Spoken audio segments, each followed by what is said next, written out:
Hola, buenos días. Somos el grupo número 4, conformado por Alan Fonseca, Isai Robles, Gloriana Alpiza, Luis Quirós y mi persona, Leonoria. Hoy les venimos a hablar sobre la emigración judía hacia el territorio costarricense y su repercusión en la cultura.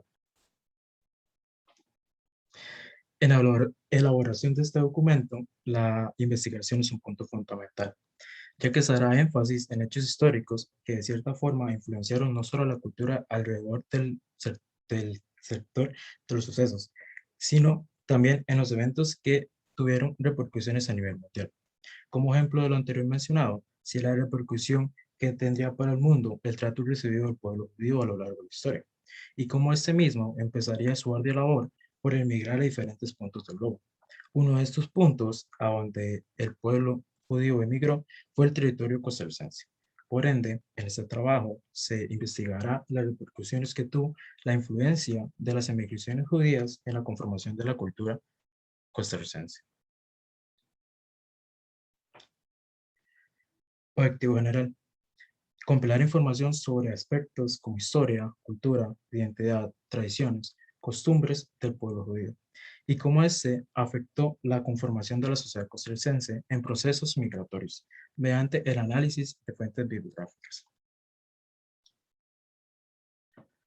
Objetivos específicos: identificar las diferentes características que mostró el pueblo judío en su llegada al país para conocer las diferentes afectaciones que esto trajeron a los costarricenses. Describir las circunstancias históricas, sociales que favorecieron la migración judía hacia el territorio costarricense, de manera que la información recolectada funcione para que el lector se sitúe en el contexto de las poblaciones judías de la época migratoria.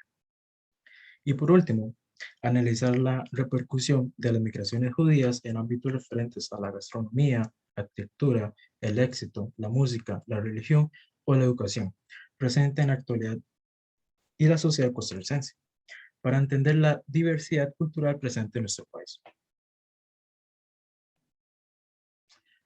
Es de mucho valor conocer cómo ciertas culturas influenciaron a nuestro país, con ello adaptándose a nuestra zona, cómo han implementado ciertas costumbres y actividades en nuestra población.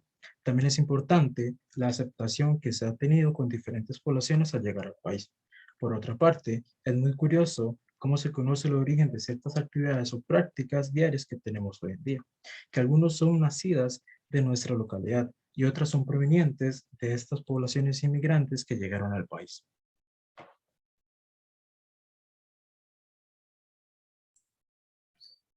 Que como capítulo 1 tenemos identificar las diferentes características que mostró el pueblo judío en su llegada al país, para conocer las diferentes afectaciones que estos trajeron a los costarricenses.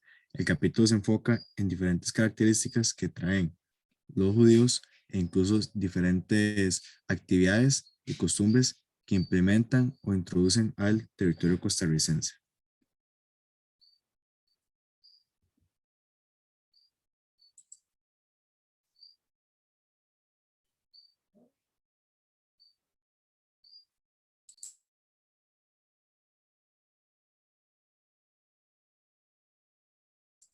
Madre, se me volvió la computadora.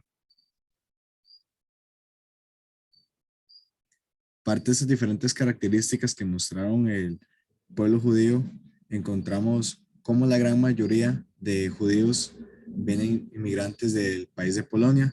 eh, Se recibieron o llegaron diferentes nacionalidades o judíos de diferentes localidades, pero tuvo una gran mayoría, un auge, la población que venía desde Polonia.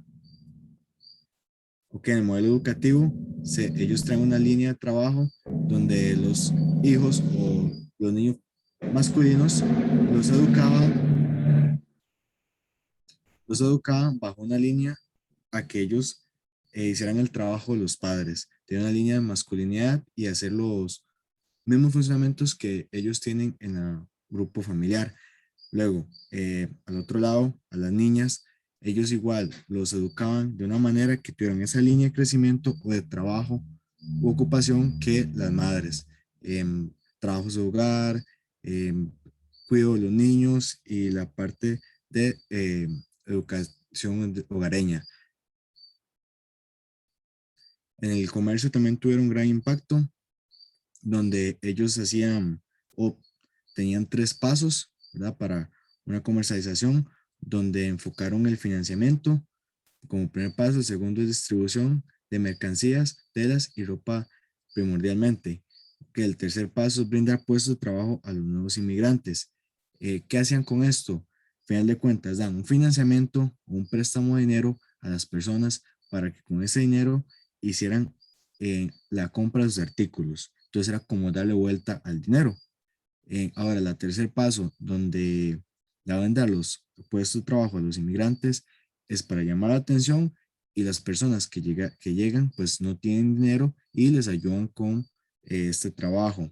Ahora, ellos montaron una tienda, perdón, que se llama Tienda de Mil Colores, ¿verdad? Por Enrique Janklewicz, que estaba en Polonia. Entonces, como eran muchos judíos que venían de Polonia, ya conocían la tienda y sabían dónde apoyarse o pedir ayuda. Ellos vean la tienda, que le llama la tienda Mil Colores, y llegaban a pedir ayuda y en base a este financiamiento o puestos de trabajo, ellos empezaban a sobrevivir en el territorio costarricense. También cabe destacar que con el paso del tiempo, la parte comercial no se dejó solo en manos de los hombres, sino que se enfocó en una parte familiar también, donde la mujer tenía un trabajo distinto y tenía mucho más importancia el peso de ella. Ok, en cuanto al capítulo 2, es describir las circunstancias históricas y sociales que favorecieron la migración judía hacia el territorio costarricense de manera que la información recolectada funcione para que el lector se sitúe en el contexto de las poblaciones judías en la época migratoria.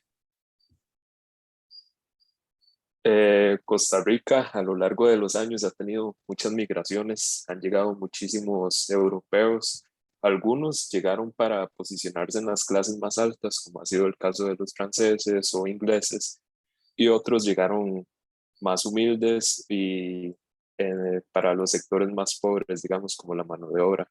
Ese fue el caso de gran parte de los judíos.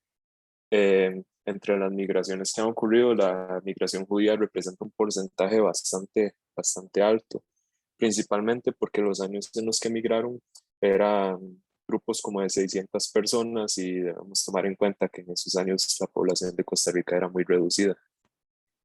Los primeros que llegaron entraron con los españoles.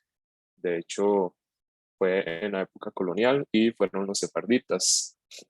Posteriormente, en el siglo XIX, entraron las primeras familias, entre esos están las Robles, Sazo y Maduro. La mayoría entraron, los que entraron en el siglo XIX, se asentaron principalmente en Alajuela, que era como el centro ahí judío, y posteriormente la construcción del ferrocarril favoreció la migración, formó como una ruta migratoria, digamos, de San José, Alajuela y Limón.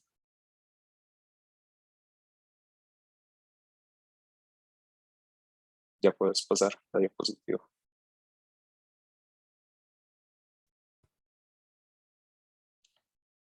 Entonces, como ya se pudo ver, el proceso de conquista fue bastante importante, favoreció la migración y posteriormente entró un segundo grupo, una segunda comunidad de judíos, que son los judíos askenazí.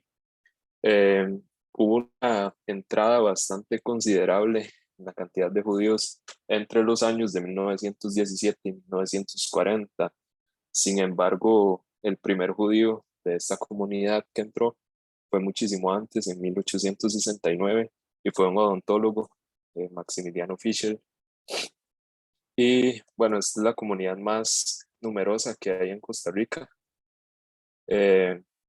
De hecho, en 1929, 1939, en esa cantidad de años, entró una cantidad de 600 judíos polacos solamente. Entonces se puede ver que sí son bastantes. La mayoría llegaron huyendo de las crisis de su país. Como ya se sabe, los judíos han sido eh, casados, aunque suene feo, por, por otros países a lo largo de la historia. Y esto sumado a las crisis de su país, los impuestos que tenían que pagar por sus actividades económicas y todo, los hicieron buscar nuevas rutas. En ese entonces, América Latina era como un paraíso para ellos, porque, bueno, debemos tomar en cuenta las guerras también. y gran parte en las guerras, los países que participaban eran europeos, entonces el ambiente ahí no estaba muy favorable. En cambio, en América Latina todo estaba más tranquilo y decidieron migrar hacia los países de acá. Gran parte de los judíos conocieron a otros judíos en el camino y así se fueron asentando y formando comunidades más numerosas. Y también hay que tomar en cuenta que de lo que hizo que muchos judíos entraran a Costa Rica fue que el país presentaba como un ambiente favorable, porque durante mucho tiempo no se pedían requisitos o los que se pedían eran como mínimos. Entonces la entrada era básicamente libre. Posteriormente, ya después de la guerra y todo eso, de la Segunda Guerra Mundial, ya Costa Rica empezó a crear oficinas y demás. Hubo un mayor control con la entrada de judíos y en general de extranjeros, entonces ya el ambiente empezó a ponerse más complicado. Gran parte de los judíos que sobrevivieron al Holocausto vinieron, el motivo por el que entraron a Costa Rica fue buscar a sus familiares que ya estaban acá sentados. Y antes de todo esto, los que entraron lo hacían, como ya dije, por motivos buscando pues libertad financiera, por decirlo de algún modo, eh, un crecimiento económico más bien. Y los que entraban primeramente, el modelo que ellos siguieron era como que los padres de familia y hermanos mayores eran los que emigraban y si a ellos les iba bien, se traían a la familia. Por eso gran parte de los que entraron eran en su mayoría hombres y posteriormente habían migraciones de mujeres y así. Y, y eso sería sobre este capítulo 2.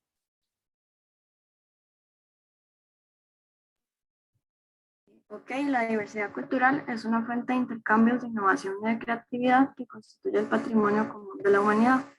Es por esa razón que en este tercer capítulo se analizará la repercusión de las migraciones judías en ámbitos referentes a la gastronomía, léxico, música, artístico, religión y la educación presente en la actualidad en la población y sociedad costarricense para entender la diversidad cultural presente en nuestro país.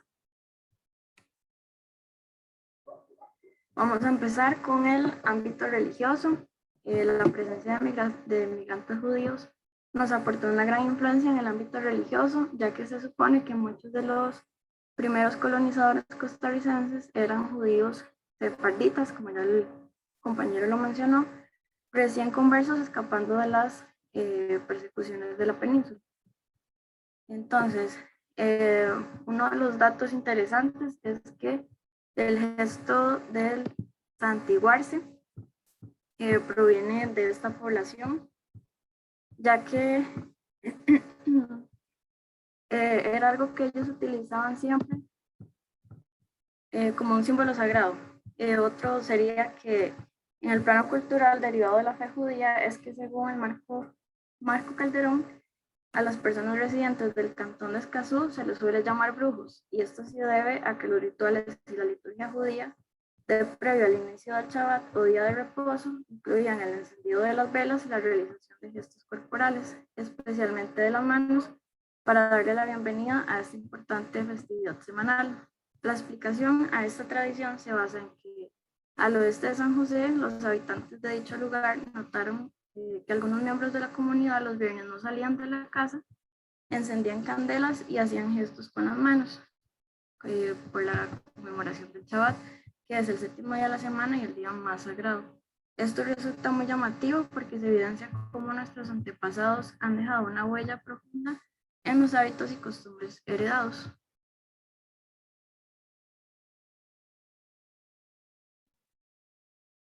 Ok, ahora vamos a hablar del ámbito gastronómico.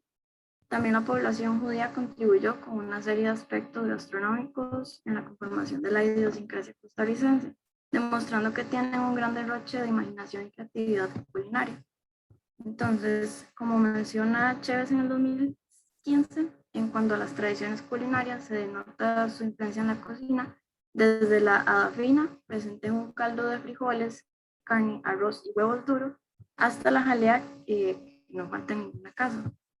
Y también las borrecas o empanaditas rellenas de queso, que son las que vemos en las panaderías, bueno, lo conocemos como repostería actualmente, y el raki o aguardiente anisado.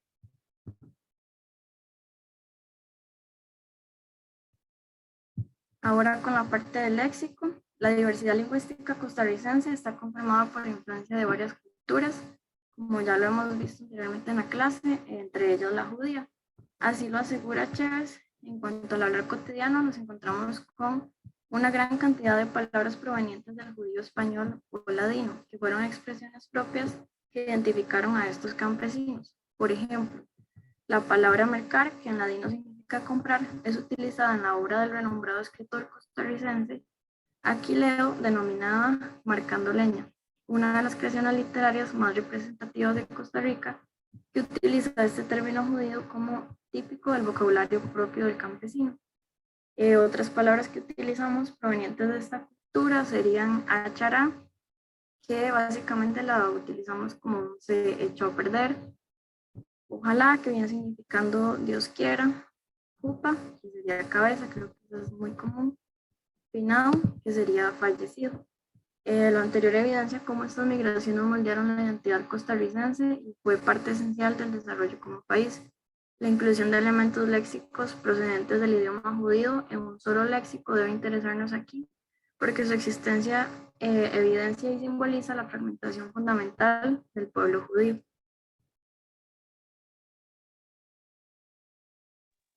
Hablando un poco sobre la música judía, un poco más de historia ya, la religión judía viene siendo un poco más auditiva y no tanto visual como lo tenemos acostumbrada.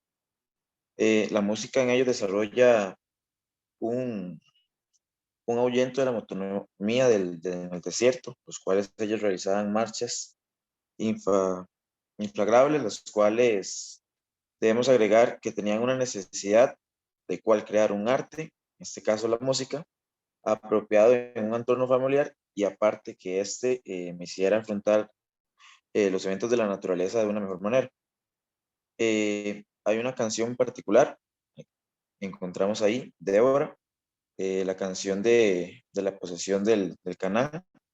Esta canción se advierte en las características de las diferentes secciones en lo que se da la prosa, lo cual era cantados por diferentes individuos de diferentes sexos.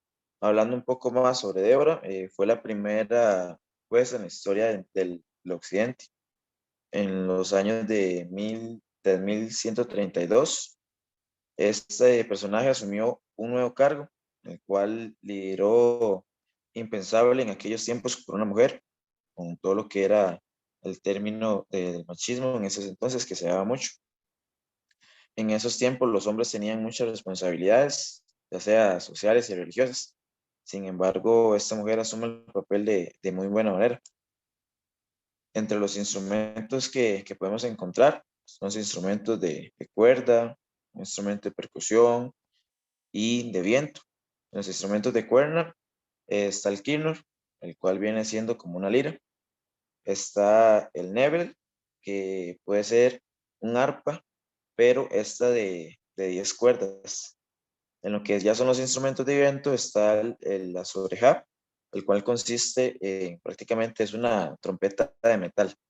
Luego, el instrumento de percusión se nombra muy continuamente en la lectura que realizamos al tol, el cual es una especie de pandereta.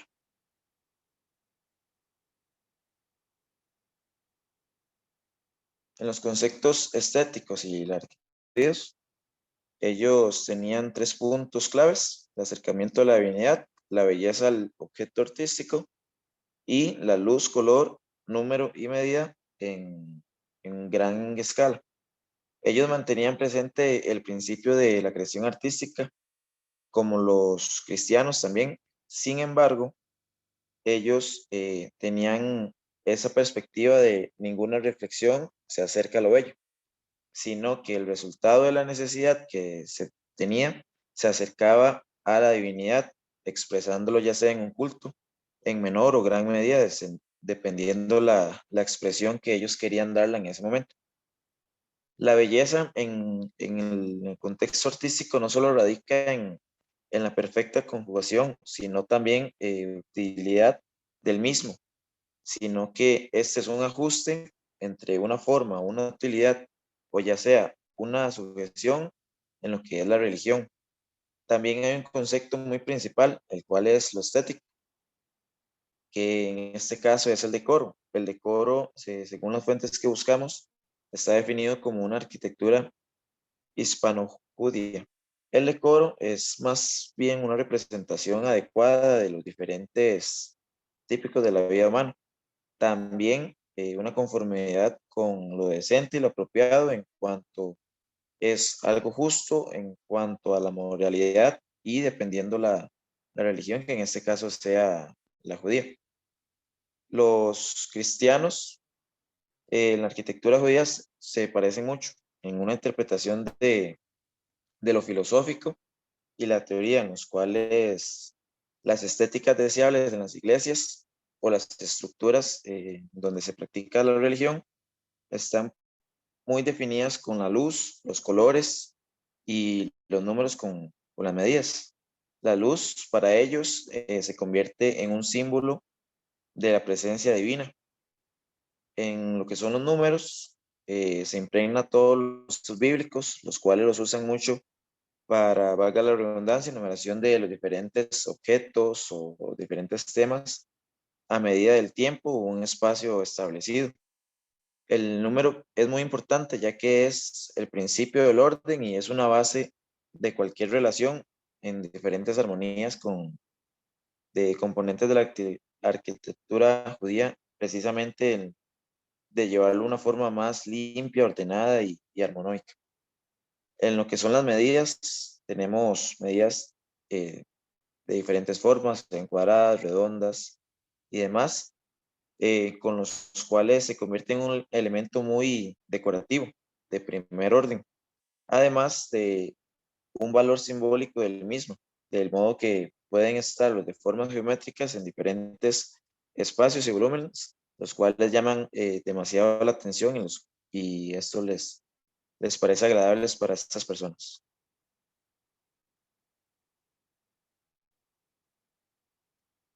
Y un poco, para terminar sobre esta parte de historia en la religión, es una religión que se acepta más que todo en lo que es el Antiguo Testamento. Esta tiene un 40% de la población practicante prácticamente, en donde nace a partir de los años 70 después de Cristo, cuando los romanos destruyen su templo en Jerusalén. Se basan en dos puntos importantes: el judaísmo rabínico y el libro sagrado.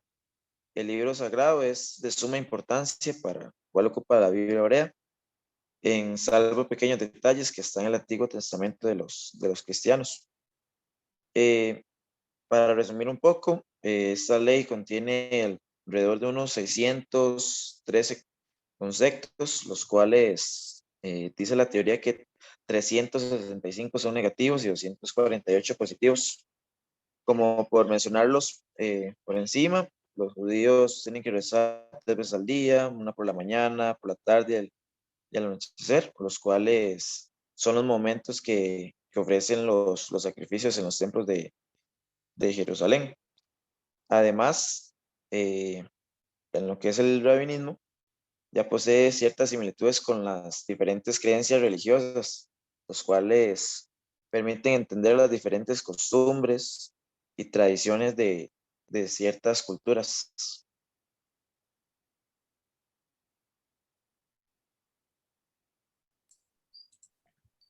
Bueno, como parte de las conclusiones, se encontraron que las tradiciones judías, principalmente sefárditas, en Costa Rica se conservan por cada uno de los descendientes de todo judío, puesto que se transmiten de generación en generación a sus hijas e hijos, como un legado que marca sus orígenes y destinos. A su vez, se evidencia cómo la influencia de esta cultura fue parte importante para moldear la identidad del ser costarricense. Esto sería nuestra investigación. Muchas gracias por su atención.